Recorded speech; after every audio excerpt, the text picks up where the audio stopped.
नमस्कार विद्यार्थी मित्रांनो, स्वागत आहे तुमचं आपल्या द ऑफिसर्स जंक्शन या ऑफिशियल यूट्यूब चॅनलवर.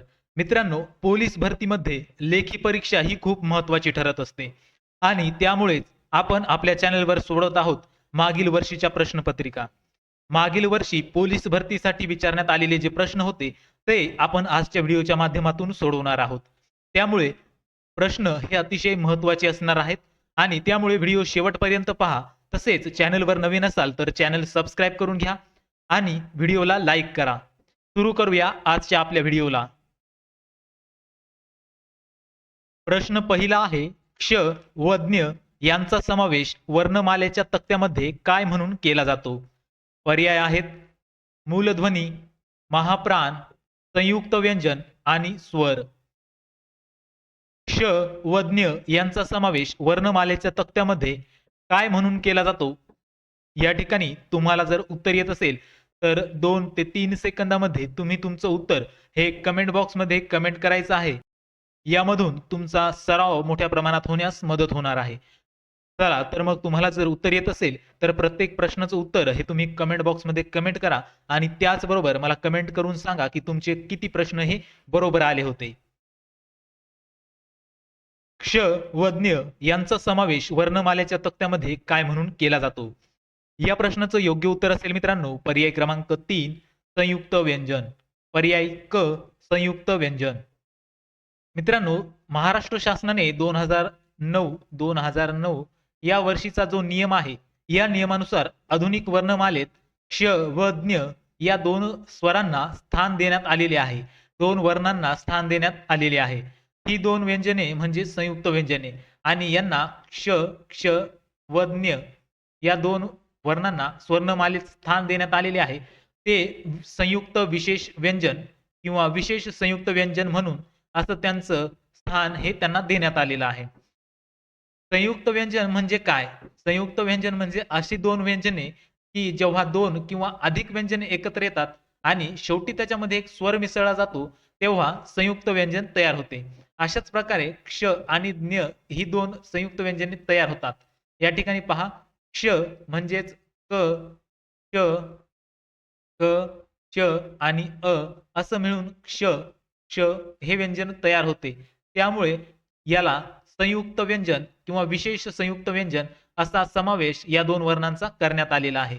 त्यामुळे पर्याय क्रमांक 3 हे आपलं या प्रश्नाचं योग्य उत्तर असणार आहे. वळूया पुढच्या प्रश्नाकडे. पुढील प्रश्न आहे, देवालय हा शब्द कोणत्या संधीचे उदाहरण आहे? पर्याय आहेत स्वर संधी, विसर्ग संधी, व्यंजन संधी आणि हल संधी. या ठिकाणी देवालय या शब्दाबद्दल आपल्याला प्रश्न हा विचारण्यात आलेला आहे आणि संधी संधी या टॉपिक वरील हा प्रश्न आहे. तुम्हाला जर प्रश्नाचं उत्तर येत असेल तर कमेंट करा आणि शेवटी कमेंट करून मला सांगा तुमचे किती प्रश्न हे बरोबर आलेले आहेत. या प्रश्नाचं योग्य उत्तर असणार आहे मित्रांनो पर्याय क्रमांक 1 स्वरसंधी. देवालय हा शब्द स्वरसंधी या संधीचं उदाहरण आहे. या ठिकाणी व्याकरणामध्ये आपण जेव्हा संधी पाहतो तेव्हा जेव्हा दोन सजातीय स्वर म्हणजेच जे एकाच उच्चास्थानामध्ये येतात ते एकमेकांसमोर येतात तेव्हा त्यांना एकाच जातीचा दीर्घस्वर निर्माण होतो आणि संधी तयार करताना देव आलय, देव आलय, देव आलय अशी देवालय या शब्दाची संधी आपल्याला पाहायला मिळते आणि देव या शब्दाच्या शेवटी आणि आलय या शब्दाचा आ म्हणजेच आलय या शब्दाच्या सुरुवातीला आ स्वर येतो आणि जेव्हा दोन्ही सजातीय स्वर एकत्र येऊन दीर्घस्वर या ठिकाणी बनतो आणि देवालय देवालय हा शब्द तयार होतो. त्यामुळे या ठिकाणी पर्याय क्रमांक 1 स्वरसंधी हे आपलं या प्रश्नाचं योग्य उत्तर असेल. त्यानंतर पुढील प्रश्न आहे, कोणतेही विशेष नाम हे डॅश असते? पर्याय आहेत अनेकवचनी, एकवचनी, अ व ब दोन्ही आणि यापैकी कोणतेही नाही. पहा, कोणतेही विशेष नाम हे डॅश असते. या प्रश्नाचं योग्य उत्तर असणार आहे मित्रांनो पर्याय क्रमांक या प्रश्नाचं योग्य उत्तर असणार आहे मित्रांनो पर्याय क्रमांक 2 एकवचनी. कोणतेही विशेषनाम हे एकवचनी असते. विशेषनाम हे एखाद्या वस्तूचा, व्यक्तीचा किंवा प्राण्यांचा बोध करून देत असते. तेव्हा ती वस्तू किंवा ती व्यक्ती जगात एकच असते. त्यामुळे त्याचं अनेक वचन हे आपल्याला करता येत नाही. उदाहरणार्थ आपण जर विशेषनाम पाहिलं तर भारत, भारत, श्रीलंका, श्रीलंका, त्याचबरोबर हिमालय, हिमालय, गंगा, अशा प्रकारे जी विशिष्ट नावे असतात त्यांना आपण विशेष नाम असे म्हणतो. आणि ही जी वस्तू असते, विशेष नाम असणारी व्यक्ती किंवा वस्तू असते ती जगात एकच असते. जसं की आपला भारत देश हा जगात एकच आहे, हिमालय पर्वत हा जगात एकच आहे. तसेच विशेष नाम असणारी व्यक्ती किंवा वस्तू ही जगात एकच असते. त्यामुळे कोणतंही विशेष नाम हे एकवचनी असते. कोणतेही विशेष नाम हे एकवचनामध्ये असते. त्यामुळे पर्याय क्रमांक 2 हे आपलं या प्रश्नाचं योग्य उत्तर असणार आहे. पुढचा प्रश्न आहे, मी गावाला पोहोचलो असेल या वाक्यातील काळ काय आहे? मी गावाला पोहोचलो असेल या वाक्यातील काळ कोणता आहे? पर्याय आहेत साधा भविष्यकाळ, पूर्ण भूतकाळ, अपूर्ण भविष्यकाळ आणि पूर्ण भूतकाळ. या ठिकाणी पहा, मी गावाला पोहोचलो असेल या वाक्यातील काळ हा आपल्याला ओळखायचा आहे.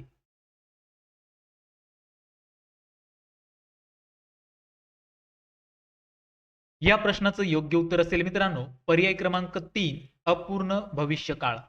अपूर्ण भविष्यकाळ हे आपलं योग्य उत्तर असेल.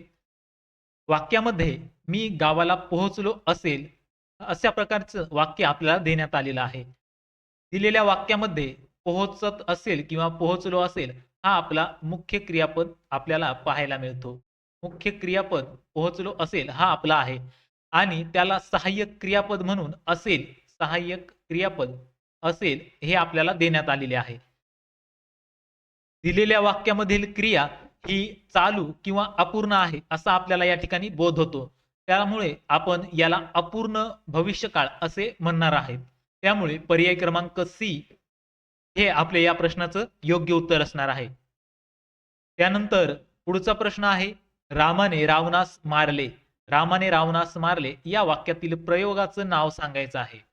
पहा, पर्याय आहेत कर्तरी प्रयोग, कर्मणी प्रयोग, अकर्मक भावे प्रयोग आणि सकर्मक भावे प्रयोग. रामाने रावणास मारले या वाक्यातील प्रयोग आपल्याला ओळखायचा आहे.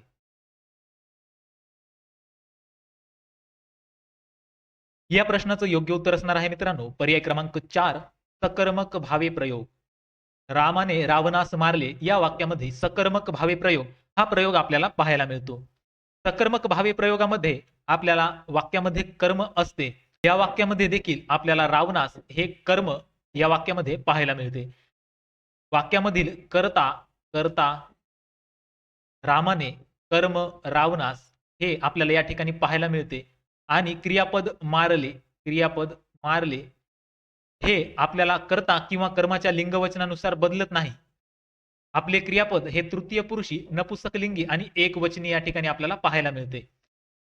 दिलेल्या वाक्यामध्ये रामाने रावणास मारले, रावणास हा कर्म आपल्याला या ठिकाणी पाहायला मिळतो. त्यामुळे दिलेले वाक्य हे सकर्मक भावे प्रयोगाचे आहे.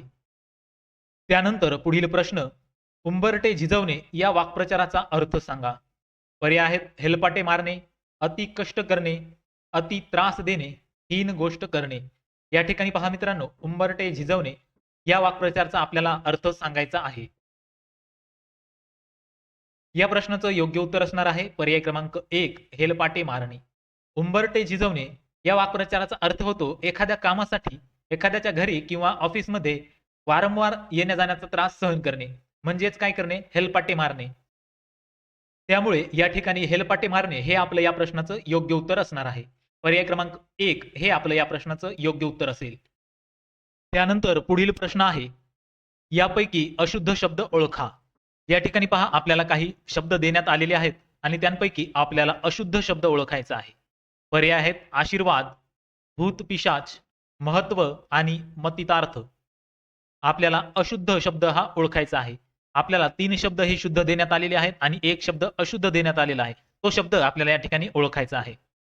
मित्रांनो, तुमचं उत्तर हे तुम्ही कमेंट करा आणि व्हिडिओच्या शेवटी कमेंटमध्ये नक्की सांगा तुमची किती प्रश्नाची उत्तरं हे बरोबर आलेली आहेत. आणि हो, आपल्या पोलीस भरती करणाऱ्या मित्रांपर्यंत देखील शेअर करा. या प्रश्नाचं योग्य उत्तर असेल मित्रांनो पर्याय क्रमांक 4 मतितार्थ.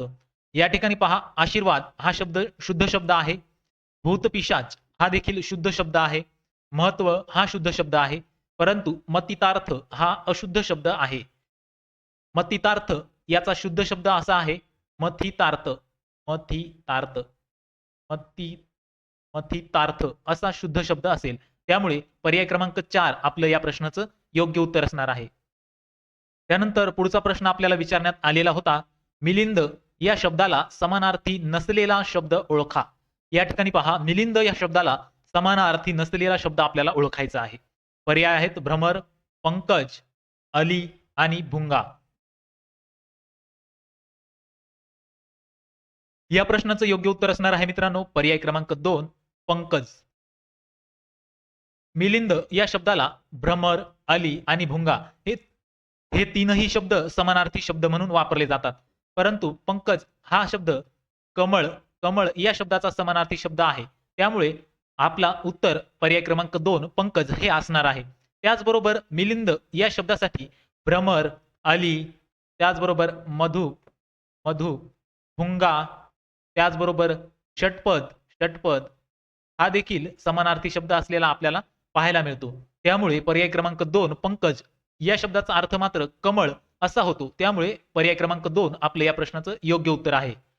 त्यानंतर पुढील प्रश्न आहे, इतिश्री करणे म्हणजे डॅश. इतिश्री करणे म्हणजे या प्रश्नाचं योग्य उत्तर आपल्याला शोधायचं आहे. पर्याय आहेत पराकाष्ठा करणे, आरंभ करणे, खूप कष्ट करणे आणि शेवट करणे. इतिश्री करणे म्हणजे काय? या प्रश्नाचं योग्य उत्तर असेल मित्रांनो पर्याय क्रमांक 4 शेवट करणे.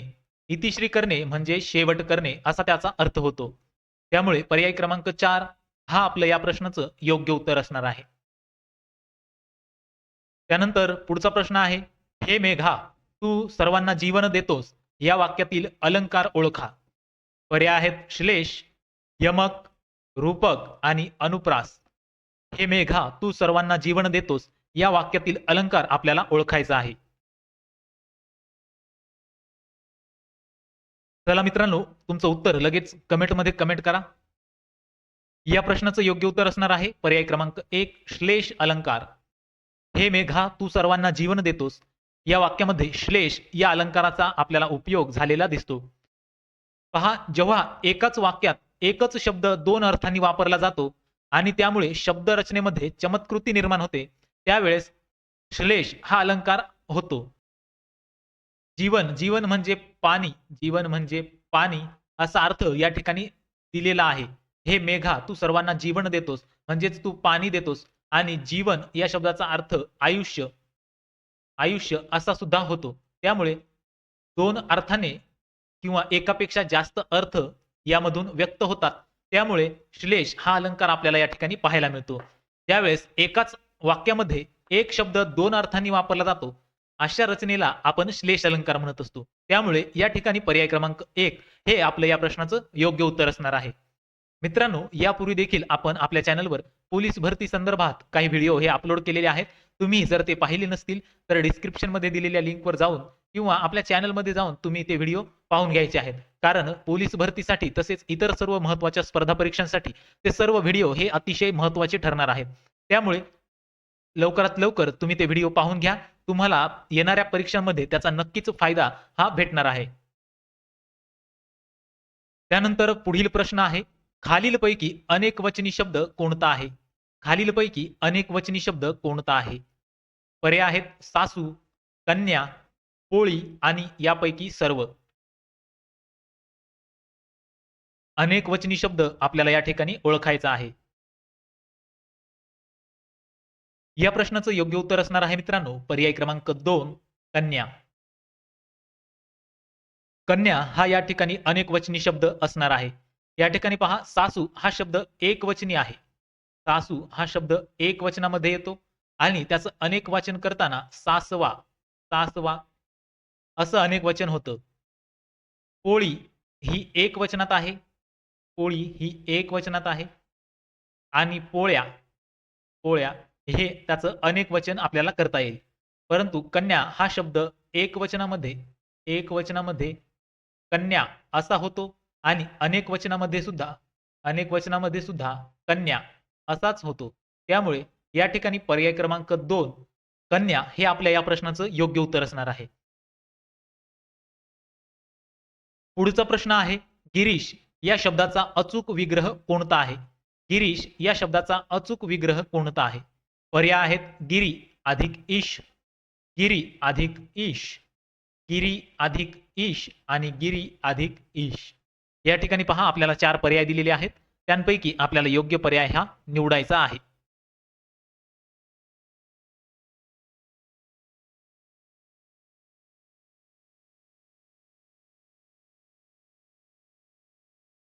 या प्रश्नाचं योग्य उत्तर असेल मित्रांनो पर्याय क्रमांक 1 गिरी अधिक ईश. गिरी अधिक ईश असं या प्रश्नाचं योग्य उत्तर असणार आहे. गिरीश या शब्दाचा अचूक विग्रह असेल गिरी अधिक ईश. त्यामुळे पर्याय क्रमांक 1 आपलं या ठिकाणी योग्य उत्तर असणार आहे. पुढील प्रश्न आहे, शब्दांच्या खालील जातींपैकी अविकारी जात ओळखा. पर्याय आहेत क्रियापद, क्रियाविशेषण, नाम आणि सर्वनाम. आपल्याला शब्दांच्या जातींपैकी अविकारी जात ही ओळखायची आहे.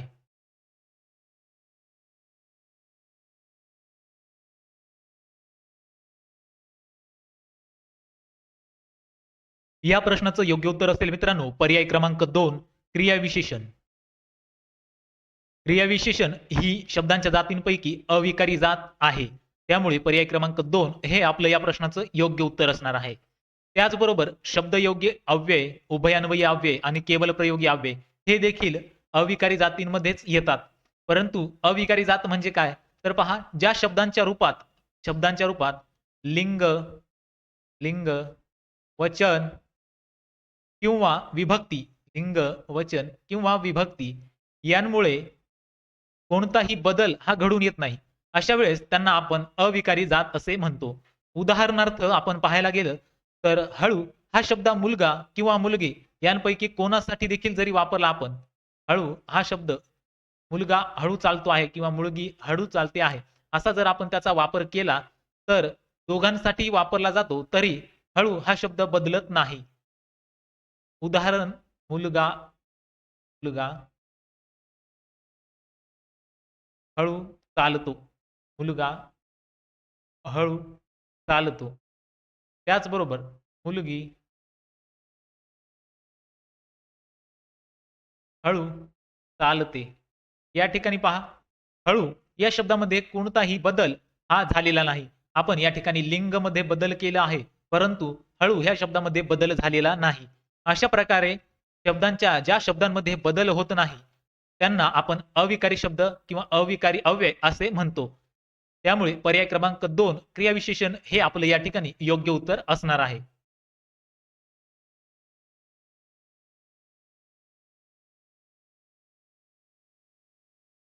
त्यानंतर पुढील प्रश्न आहे, अधोमुख या शब्दाचा विरुद्धार्थी शब्द ओळखा. पर्याय आहेत सम्मुख, उन्मुख, बिनमुख आणि ऊर्ध्वमुख. अधोमुख या शब्दासाठी आपल्याला विरुद्धार्थी शब्द हा ओळखण्यास सांगितलेले आहे. या प्रश्नाचं योग्य उत्तर असेल मित्रांनो पर्याय क्रमांक 4 ऊर्ध्वमुख. या ठिकाणी पहा अधोमुख, अधोमुख याचा अर्थ होतो ज्याचे मुख म्हणजेच तोंड हे खाली आहे, ज्याचे तोंड हे खाली आहे त्याला आपण अधोमुख म्हणतो. त्या विरुद्ध असेल ऊर्ध्वमुख. ऊर्ध्वमुख म्हणजे वर तोंड असणे, तोंड वर असणे म्हणजे ऊर्ध्वमुख आणि अधोमुख म्हणजे तोंड खाली असणे. अशा प्रकारे अधोमुख या शब्दासाठी ऊर्ध्वमुख हा शब्द विरुद्धार्थी शब्द असेल. त्यामुळे या ठिकाणी पर्याय क्रमांक 4 आपलं या ठिकाणी योग्य उत्तर असणार आहे. पुढचा प्रश्न आहे, आम्ही या सर्वनामाचा प्रकार ओळखा. आम्ही या सर्वनामाचा प्रकार आपल्याला ओळखायचा आहे. पर्याय आहेत दर्शक सर्वनाम, संबंधी सर्वनाम, प्रश्नार्थक सर्वनाम आणि पुरुषवाचक सर्वनाम. या प्रश्नाचं योग्य उत्तर असेल मित्रांनो पर्याय क्रमांक 4 पुरुषवाचक सर्वनाम. आम्ही हे पुरुषवाचक सर्वनाम आहे. या ठिकाणी पहा, बोलणारा जेव्हा स्वतःचा उल्लेख करताना जी सर्वनामे वापरतो त्यांना आपण प्रथम पुरुषवाचक सर्वनाम असं म्हणत असतो. जे की एकवचनामध्ये मी, एकवचन असतं. एकवचनामध्ये मी आणि अनेक वचनामध्ये अनेक वचन आम्ही अशी रूपे ही वापरली जातात. त्यांना आपण पुरुषवाचक सर्वनामे असे म्हणतो. त्यानंतर पुढचा प्रश्न आहे, नाटकाच्या प्रारंभीचे स्तवन गीत यासाठी सुयोग्य शब्द डॅश. नाटकाच्या प्रारंभीचे स्तवन गीत यासाठी सुयोग्य शब्द आपल्याला ओळखायचा आहे. पर्याय आहेत नांदी, गण, स्वगत आणि गवळण. पहा, नाटकाच्या प्रारंभीचे स्तवन गीत म्हणजे काय? या प्रश्नाचं योग्य उत्तर असणार आहे पर्याय क्रमांक 1 नांदी. मित्रांनो, नाटकाच्या सुरुवातीला ईश्वराचे जेव्हा स्तवन केले जाते त्याला आपण नांदी असे म्हणतो. याचा हेतू काय असतो? नाटक निर्विघ्नपणे पार पडावे, म्हणजेच प्रेक्षकांचे मनोरंजन व्हावे आणि ईश्वराचा आशीर्वाद मिळावा, हा त्यामागचा उद्देश असतो. त्यावेळेस आपण नाटकाच्या प्रारंभीला जो स्तवन गीत गातो त्याला आपण नांदी असे म्हणतो. त्यामुळे या ठिकाणी पर्याय क्रमांक 1 हे आपलं या प्रश्नाचं योग्य उत्तर असणार आहे. मित्रांनो, व्हिडिओ आवडत असेल तर व्हिडिओला लाईक आणि शेअर करायला विसरू नका. कारण तुमच्या एका लाईकमुळे व्हिडिओ बनवण्यासाठी आणखीन मोटिवेशन मिळत असतं. त्यामुळे व्हिडिओ लाईक करा आणि आपल्या मित्रांपर्यंत शेअर देखील करा. पुढचा प्रश्न आहे, खालीलपैकी विशेष नाम कोणते आहे? पुढचा प्रश्न आहे, खालीलपैकी विशेष नाम ओळखा. पर्याय आहेत नवलाई, सरस्वती, चांदी आणि धैर्य. या ठिकाणी पहा, आपल्याला 4 पर्याय देण्यात आलेले आहेत आणि विशेष नाम आपल्याला ओळखायचं आहे. या प्रश्नाचं योग्य उत्तर असणार आहे मित्रांनो पर्याय क्रमांक 2 सरस्वती. या ठिकाणी सरस्वती हे आपले विशेष नाम आहे. सरस्वती हे विशेष नाम आहे. त्यामुळे हा पर्याय आपला योग्य असणार आहे. त्याचबरोबर नवलाई हे आपले भाववाचक नाम असणार आहे. भाववाचक नाम आहे. चांदी हे आपले पदार्थवाचक नाव आहे. पदार्थवाचक नाव आहे. आणि धैर्य हे एक भाववाचक नाव आहे. धैर्य हे एक भाववाचक नाव आहे. त्यामुळे पर्याय क्रमांक 2 सरस्वती हे आपलं विशेष नाम म्हणून पर्याय क्रमांक 2 हे आपलं उत्तर योग्य उत्तर असणार आहे. पुढचा प्रश्न आहे, ठराविक दिवसांनी प्रसिद्ध होणारे या अर्थाचा खालीलपैकी कोणता शब्द आहे? पहा, ठराविक दिवसांनी प्रसिद्ध होणारे या अर्थाचा खालीलपैकी कोणता शब्द आहे? पर्याय आहेत मासिक, साप्ताहिक, दैनिक आणि नियतकालिक.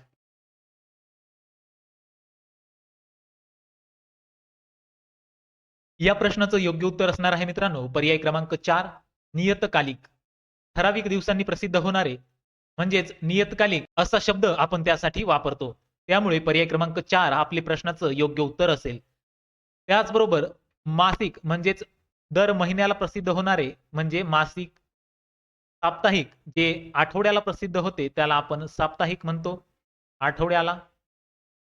त्याचबरोबर दैनिक म्हणजे जे दैनंदिन किंवा दररोज प्रसिद्ध होते त्याला आपण दैनिक असे म्हणतो. जे दररोज प्रसिद्ध होते ते दैनिक. त्याचबरोबर दर महिन्याला प्रसिद्ध होणारे म्हणजे मासिक, दर आठवड्याला प्रसिद्ध होणारे म्हणजे साप्ताहिक आणि दर काही दिवसांनी ठराविक दिवसांनी प्रसिद्ध होणारे त्याला आपण म्हणतो नियतकालिक. त्याचबरोबर आणखीन एक महत्वाचा मुद्दा म्हणजे पाक्षिक. दर 15 दिवसांनी प्रसिद्ध होणाऱ्याला दर 15 दिवसांनी जे प्रसिद्ध होते त्याला आपण पाक्षिक असे म्हणतो. या ठिकाणी आपल्याला विचारलेला आहे दर ठराविक दिवसांनी प्रसिद्ध होणारे, त्यासाठी नियतकालिक हा आपला पर्याय योग्य असणार आहे. त्यामुळे पर्याय क्रमांक 4 हा आपल्या प्रश्नाचं योग्य उत्तर असणार आहे. पुढील प्रश्न आहे, गटात न बसणारा शब्द ओळखा. पर्याय आहेत कांता, नंदिनी, भार्या आणि अर्धांगी. कांता, नंदिनी, भार्या आणि अर्धांगी. या प्रश्नाचं योग्य उत्तर असणार आहे मित्रांनो पर्याय क्रमांक 2 नंदिनी. नंदिनी या शब्दाचा अर्थ आनंद देणारी असा होतो. त्यामुळे पर्याय क्रमांक 2 हे आपलं या प्रश्नाचं योग्य उत्तर असेल. आणि त्याचबरोबर कांता, भार्या आणि अर्धांगी या तीनही शब्दांचे अर्थ पत्नी पत्नी असे होतात. त्यामुळे पर्याय क्रमांक 2 नंदिनी हे आपलं या ठिकाणी गटात न बसणारा शब्द असणार आहे. त्यामुळे पर्याय क्रमांक 2 हे आपलं या प्रश्नाचं योग्य उत्तर असेल. त्यानंतर पुढील प्रश्न आहे, तो फार हळू बोलतो, तो फार हळू बोलतो या वाक्यातील क्रियाविशेषण अव्यय ओळखा. पर्याय आहेत तो, फार, हळू आणि बोलतो. आपल्याला योग्य क्रियाविशेषण अव्यय या ठिकाणी ओळखायचं आहे.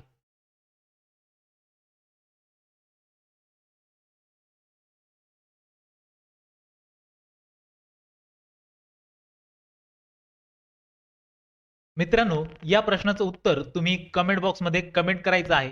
कमेंट बॉक्समध्ये तुमच्याकडून हे उत्तर मला हवं आहे. उत्तराचा योग्य पर्याय तुम्ही कमेंट बॉक्समध्ये कमेंट करायचा आहे. आणि कमेंट बॉक्समध्ये कमेंट करून नक्की सांगा 20 प्रश्नांपैकी तुमचे किती प्रश्न हे बरोबर आलेले आहेत. अशा प्रकारे आज आपण पाहिले मराठी व्याकरण या विषयाचे 20 प्रश्न. पोलीस भरतीला विचारण्यात आलेले सर्व प्रश्न होते. ते सर्व आपण आजच्या व्हिडिओच्या माध्यमातून पाहिलेले आहेत. तर मित्रांनो, अशाच प्रकारचे व्हिडिओ पाहण्यासाठी चॅनल सबस्क्राईब करा आणि बेल आयकॉनला क्लिक करा. त्याचबरोबर आपल्या मित्रांपर्यंत व्हिडिओ शेअर करा आणि व्हिडिओला लाईक करा. आणि हो, कमेंट बॉक्समध्ये सांगायला विसरू नका 20 प्रश्नांपैकी तुमचे किती प्रश्न हे बरोबर आलेले आहेत. तर भेटूया मित्रांनो पुढील व्हिडिओमध्ये. तोपर्यंत पाहत राहा द ऑफिसर्स जंक्शन.